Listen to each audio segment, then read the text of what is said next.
In Greenville, it's partly cloudy and 57. In Irwin, it's 55 with haze. In Piney Flats, it's mostly cloudy and 56. The man, the myth, the mouth, Dan Patrick. Weekdays 9 until noon on 1420 WEMB Sports.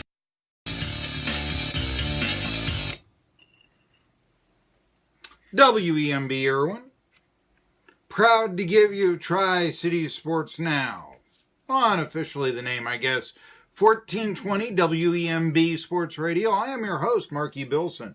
I also happen to be your voice of choice for a new generation of Tri-City sports fans. Name of the program, I think I said it, Tri-City Sports Now. It's a big boy program. It's a big boy show. Now, I mean, it's 12 o'clock now. It's noon, just a little bit after that. But we are going to talk, as we always do, at 12:30 on a Tuesday. Caleb Calhoun, All for Tennessee.com, joins me. Vols depth chart. He's been focusing a lot about this week over on allfortennessee.com. Also, Jalen Cone not coming to the Vols, going to Virginia Tech. I don't think it's that big of a deal. I really don't. In fact, I think Vols fans, I had mentioned yesterday, Gary Parrish had Tennessee in his preseason college basketball poll as being the number 21 team in the nation. I think with no post-play in it and no Jordan Bone, I mean, true. He said, well, if Grant Williams and Jordan Bone come back, I think everybody is like, yeah, that's not going to happen. I guess we'll know 2 weeks if it, regardless. So that's number one. We got Caleb Calhoun. Then at 1 p.m., Rick Staples, Tennessee House of Representatives out of Knoxville. He introduced the sports gambling bill to Tennessee. We're going to have sports gambling in Tennessee, but it's not what he originally envisioned. So we'll talk a little bit about how it has changed and such when the show gets to 1 p.m. And at 1:30, rescheduled from Monday, it's SoCon John Hooper. And we're going to talk about all things Southern Conference. A star from the Citadel who went away for a year out of the conference is going to reemerge at Samford. Who's that going to be? Also, we haven't talked about Jerome Rodriguez coming back. We haven't talked about Steve Forbes a week ago going off on me. We haven't talked about, Devin Sibley. He just becoming an NFL quarterback. You heard me. Interestingly, though enough, maybe he only treaded water, and it has something to do with the Tennessee Volunteers. You see, Keller Christ, last year's backup, he signed with the Steelers. So did Devin Sibley. Well, they cut us, Michigan, who was in the Browns camp a year ago, did the Steelers.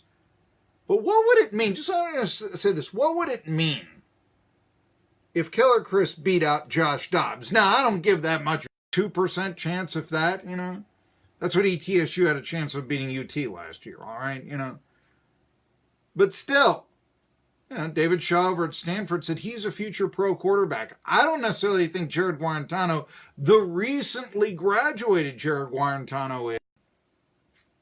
But I want to start the show off. There's a story that's been going along around the internet, all this, dealing with the Chicago Cubs. You mean nobody likes political correctness? Doesn't matter what side of the political coin you're on. Right speaks out against it. Bill Maher. This is the guy who made the late night talk show a left-wing mouthpiece. And let's face it, that's what they are these days, But it started with Bill Maher. What was the name of that show? Politically Incorrect. Yeah.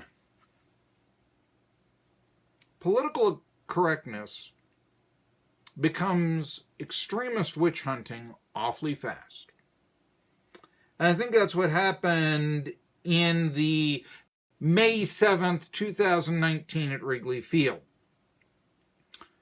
You've probably heard about this. There was a fan. He flashed a gesture behind sportscaster Doug Glanville, who had a cup of coffee with the Cubs. I'm kind of surprised that Doug Glanville works in Chicago market, but of course he was a star. He was best known for playing with the Phillies, and he went to Penn and all of that, I mean, you would have thought, but then again, I mean, market size, Chicago can probably pay more than Philly can, so you got to figure that out, and this is Doug Glanville, who, as we all know, is smart as a whip. Anyway, Wrigley Field, it was built in 1914 for the Chicago Whales of the Federal League, and so, old-time ballpark, the fans are right on top of the action, right? That sort of thing. And as a result, you do a report from the dugout or from the bullpen or something. Fans are in the background. One of them a gesture. What is the gesture?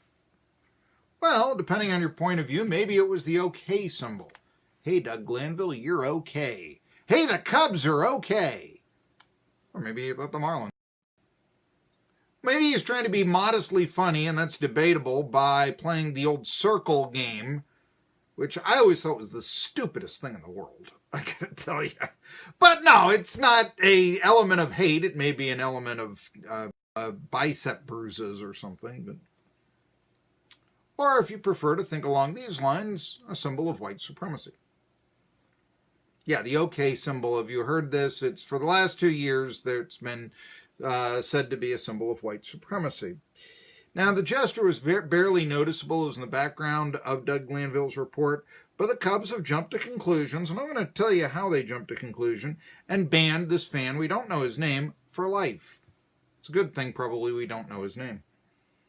Now, look, it's uncertain how you go about banning a fan for life from Wrigley Field, really. I mean, did they flash all this man's picture to every ticket taker at Wrigley Field and say, memorize this face? I think you could probably get by just wearing sunglasses and a Cubs cap if you really wanted to. I mean, if you want to go to that route, that's how celebrities avoid getting noticed when they're out and about. Now, from this day, and how long does that go? Because you're going to have new ticket takers. No, this one, remember May 7th, 2019, he flashed a gesture. Let me ask you though, what if this guy wants to get a ticket on top of Waveland Avenue, right? One of those houses that you can see the Cubs game from, with the stands on. Is he banned from it? Think about this for a second. Banned for life, Now, for those of you who aren't aware, and I wasn't until just recently, but I did some research, 2 years ago, there was a message board. You thought that Twitter and Facebook did away with the message board. No, there was a message board, and it created a hoax. And I said that the OK hand gesture, I'm going to do it on Facebook. This is the OK. My show is OK. The OK fan gesture was a symbol of white power, since one could make out a W and a P from among one's fingers flashing it. Now, according to the Anti-Defamation League, the hope was on this message board that people would overreact by condemning a common image. Mission accomplished. They overreacted. Problem isn't that the plan has caused society to say, you know what, we've really just gone too far with this. I mean, the OK sign now means hate. Come on. I mean, all that.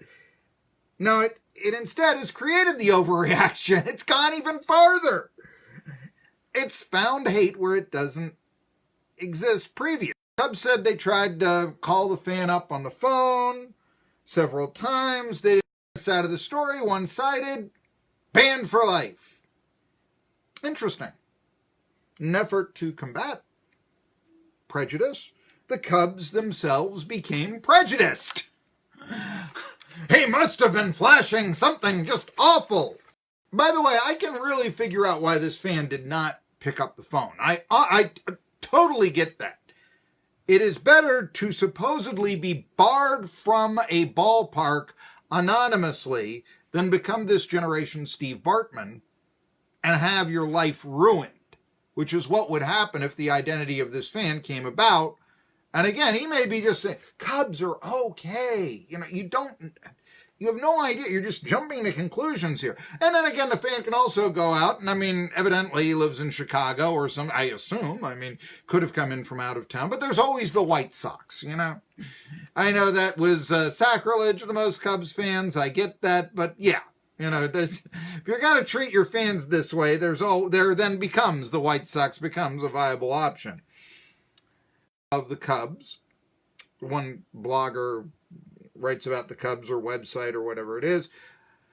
The defenses to me make absolutely no sense. One blogger stated the fan couldn't have been playing the circle game behind, which is the cheap laugh. I get it, but it's not offensive. That's the thing. I mean, there's, Doug Glanville in the arm, or for that matter, this fan or whatever, But it's the idea is that you couldn't have been playing the circle game because when you play to keep the circle below your waist. Now, wait a minute here. If you flashed the circle below, but this is all I'm going to say. I think it would be a good idea for baseball to stop caving into extremism and try to find hate where it doesn't exist by demonizing the OK symbol. I mean, if a ball player hits a home run, crosses home plate, and you're in a box seat and you say, "You're okay with me," and flash that symbol, I don't think you ought to be, kicked out of the ballpark. I will tell you this, since banning Kate Smith's God Bless America, the New York Yankees' attendance has declined by more than 3,000 fans a game from last year. More so, from their uniform. They have received from last year to this one an 8,000 fan a game decrease in their attendance from 24,000 to 16,000. This despite the fact the Indians are hosting the All-Star game this year. They're the favorite to win the division, although they're slumping, and they've made the playoffs 3 season ticket sales. Instead, their attendance down 33%. It's obvious fans are being driven away by political correctness. Here's your $100 seat by the dugout, and with it, a scarlet letter if your views differ from our own. Now, if there's any good that can come of this game, which I thought was over, will officially be over. Maybe the Cubs can start thinking about a modern ballpark so that, fans aren't seen behind the reporter, and fans wanting to be seen on camera might just wave now and say, "Hi, Mom," like they used to. Call me old-fashioned, but nobody's going to be objecting to that. Until then, it's another example of a disturbing movement towards conformity rather than individuality. Boo on the Cubs. Hey, I'm Marky Bilson, Tri-City Sports Now. I'll be back after this. Has the vehicle and the deal you've been waiting for.